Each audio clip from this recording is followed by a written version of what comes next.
Hello, I'm Tyler Bletch. We're gonna make some wheels. Take a look at this thing. This is a wheel spinning jig thingy. I have my wheel, this is printed in TPU, it's squishy. It has the spline pattern here that matches the spline pattern there. If you want to make wheels with a different pattern, you just need to make a new different one of these yellow things. But this wheel fits on here real good. I'll jam them on there. And this guy then can come down. I can adjust these two nuts till he centers on real good.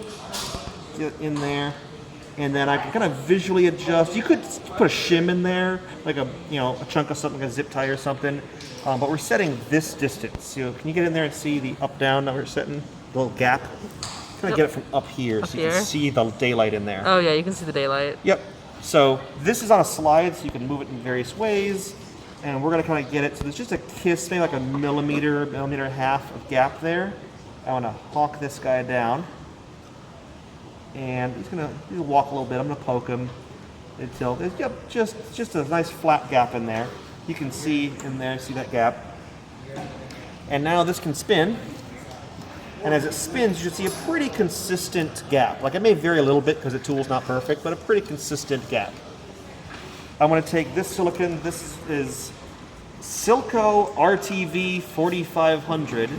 The key thing for the silicone you want to get is something that is acetyl cured or acetoxy. Basically, it releases vinegar when it cures, which means it cures fast and good. The other kind cures slow and bad.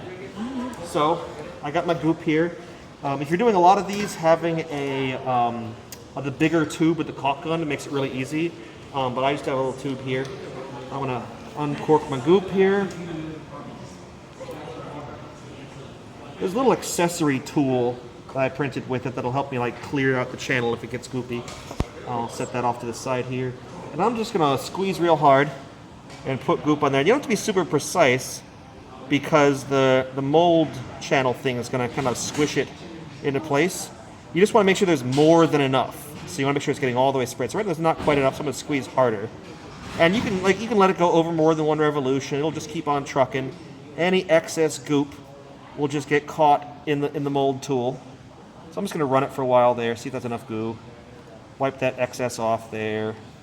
Keep on running, keep on running. And I just wanna keep spinning this thing until I see a nice consistency. There's a bit of a gap in there in some areas, so I'm gonna like swoop in here with a big old booger. Get that to fold down. Give it a kiss more. You can always give it too much.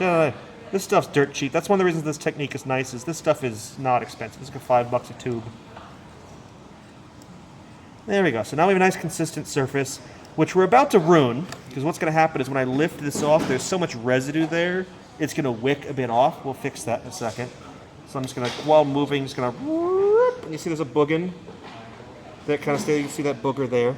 The way we can clean that out is I'm going to peel back on this, take my tool, and just pull out the boogins. Pull out the boogins. Get clean. If I was smart, I would have got myself a paper towel before I started, but I'm not smart. But that's clean enough. I'm gonna now, this part's a little bit fidgety. I'm gonna eyeball this back down. Just get it just a kiss. I'm gonna run the wheel some more. And that boogin just got kind of flattened back down. I'm gonna kiss it a bit more down there. I'm gonna get to build up a little bit and then kind of walk out. And eventually reach a point where it's consistent and there's a bit of a gap. I'm gonna write a bit more down. There we go. And then I'm gonna pull up.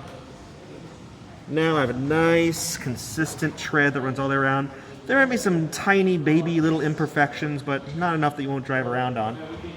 And with this, right like this, we can take the wheel and with some careful finagling not to touch the wet silicone, you just kind of rock this back and forth until it comes off.